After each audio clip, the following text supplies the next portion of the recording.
All right, hello math fans. All right, so today we're going to work with radicals and variables. All right, so just to kind of start things out a little bit, let's see, radicals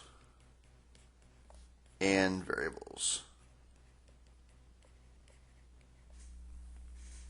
All right, so to start things out, if you guys remember, when we started doing square roots, I said that a perfect square, right, if I said like the square root of 25, you guys told me that was 5.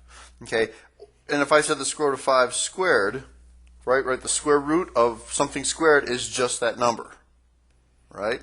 So the deal is, if I do x squared, the square root of x squared, isn't that just x? Okay, because remember, square roots are like the opposite of squares, of squaring something. So the square root of x squared is just x. All right? So what we're doing is, well, let's kind of think of what we're doing to reduce that. Do you guys agree that's x to the first power? The square root of x squared is x to the first power. What about the square root of x to the fourth power? Well, isn't that the same thing as saying x squared times x squared? Right? And what happens when you have a pair of something? Don't you pull it out? And don't you just have x squared? So do you guys see a pattern here? Well, the pattern is basically, this is the rule, or the pattern. Okay, but basically what you do is you take the exponent and divide it by 2. All right? And the deal is that when you divide it by 2, and let's just use an example here. If I said x to the 11th, the square root of x to the 11th, I do 11 divided by 2. Well, I know I'm going to have a remainder of 1. So in some ways, maybe it's easier just to say 10 divided by 2. That makes it a lot easier, because sometimes you're like 11 divided by 2, you're not really sure. But if I do 10 divided by 2, I know right away that's 5, but I also have a remainder of 1, because it started out as 11. Okay, so this is the deal, and I know I kind of did a lot for a rule here, but you take the exponent and you divide it by 2. If you have a remainder, you leave it on the inside, and that 5 is x to the 5th. Okay, that's your answer. That is actually the square root of x to the 11th. Okay, because I can look at it another way too. Isn't x to the 11th the same thing as x to the 10th times x? And here's x to the 10th, isn't that x to the 5th times x to the 5th? I'm really kind of breaking it up into detail here, but you don't have to do this as long as you understand the basic rule. So x to the 5th, I pull out an x to the 5th because it's a pair, and I have x to the 5th on the outside, and what do I have left over? I have an x left over. So the deal is, if it's an, let me erase this now, a lot on here. If it's an odd power, okay, you're going to have a leftover inside the radical. If it's an even power, then you have no leftover. Oh man, no leftovers. What are you going to have for dinner? Oh, sorry, wrong topic. Okay, so you're not going to have any leftovers. So let's try a couple examples here. X to the 23rd power. Well, again, I know I'm going to have a leftover here, and so I'm just going to put x in the radical, under the radical. Okay. So remember what I told you guys to do? Just because if I said what's 23 divided by 2, you're like, but since you know there's going to be a leftover, just do 22 divided by 2. It's 11. So that's your answer. X to the 11th root x. Okay. The square root of x to the 30th. It's an even number. What's half of 30? That's all you're doing. You're saying 30 divided by 2. Half 30 is 15. There's your answer. X to the 15th power. It's really easy. The square root of x to the 100th power. What's half 100? 50. That's your answer. What's the square root of x to the 105 power? Well, again, if you don't know it, take 104 divided by 2 in your calculator, and you would get 52. Well, you got one left over. It's an odd number, so isn't that x to the 52nd root x? Okay. So And what about if I have something on the outside already? What if I have x to the 6th times the square root of x to the 7th? Okay, so again, I don't really care so much about this. What I'm doing, I'm going to deal with this part right here. And isn't that 6 divided by 2 is 3? So don't I have x to the 3rd power, right? There's the 3, root x left over. And then you have to deal with the x to the 6th, because you still have that. It's multiplication. And remember, when you're multiplying, you add these exponents. So, add. So you get x to the 9th root x. Okay, so let's try another one here. X to the 7th root x to the 12th. Well, 12 divided by 2 is 6. So that means, and that goes away. The radical goes away if it's a perfect square. So it's x to the 7th times x to the 6th, which is x to the 13th. Okay, pretty easy. Here, x to the 13th times radical x to the 21st. Okay, well, it's 20 divided by 2, which is 10, and you get one left over.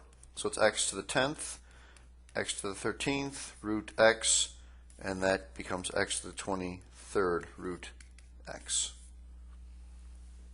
Okay?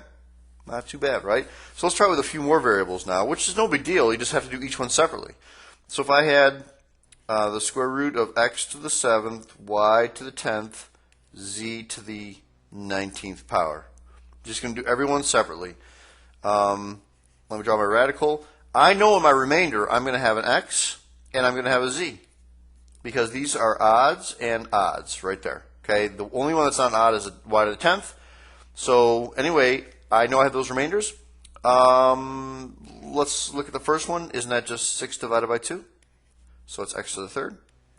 And isn't that 18 divided by 2? And isn't that 9? And that's our answer. Oh, sorry. Let's do this one. I forgot that one. Isn't that just y to the 5th? There we go.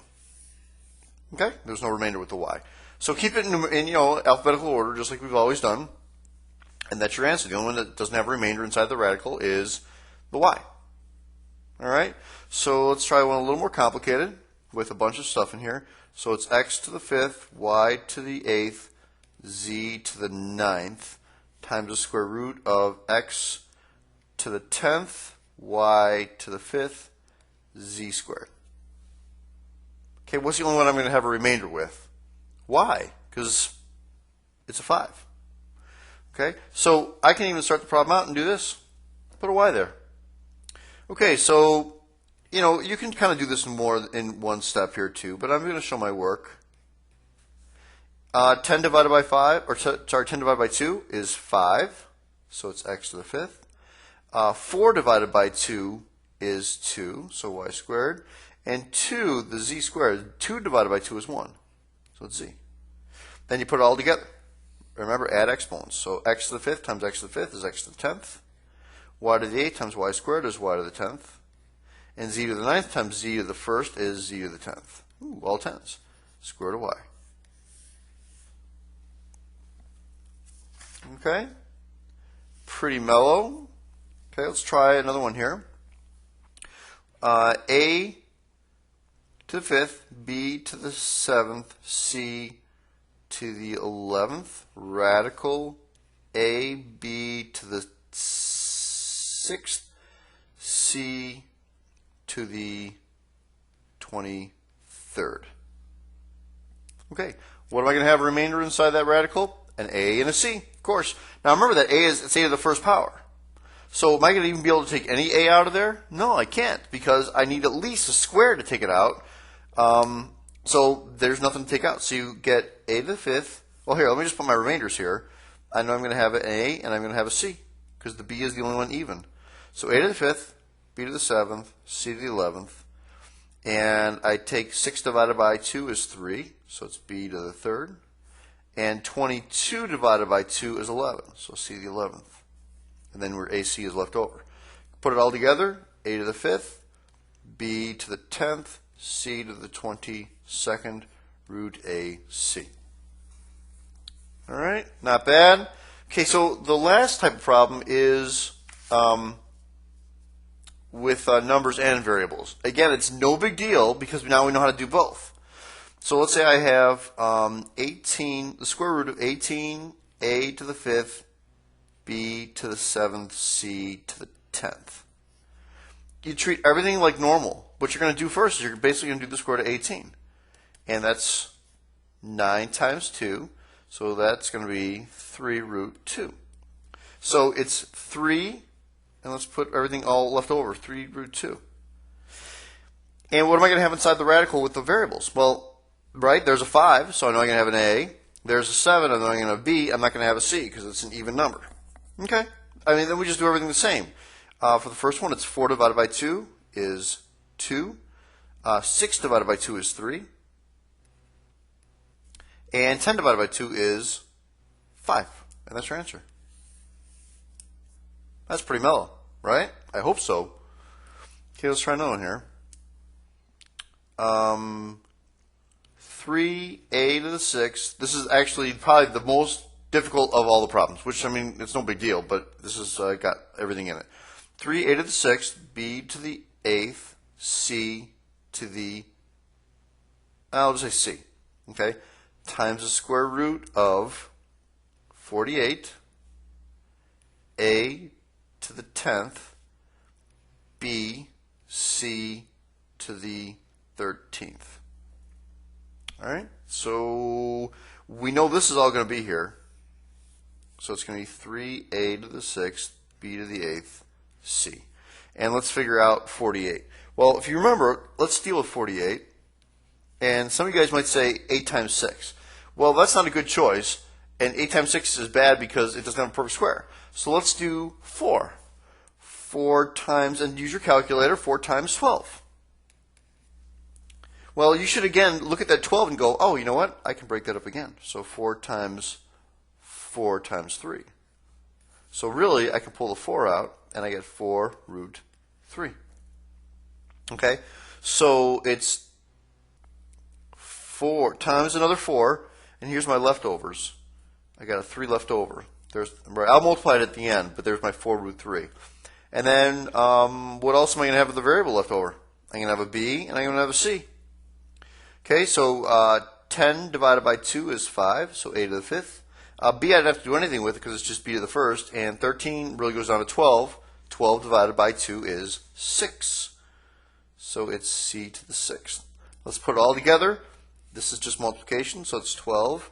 You add the exponents, so a to the 11th, b to the 8th, because there's nothing to multiply it by, and c to the 1st times c to the 6th is c to the 7th. And you have 3bc left over. Okay, as a general rule, math fans, this has been always pretty easy, right? B, C, but there are never exponents inside there. Never any exponents inside the radical. And if you think about it, if you got an exponent inside the radical, you didn't take out enough.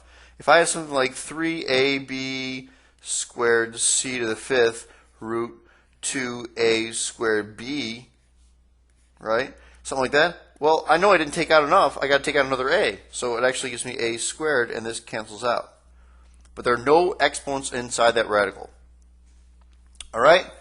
That's it, math fans. Hope you guys learned something here a little bit about radicals and variables. Have a nice day. Goodbye.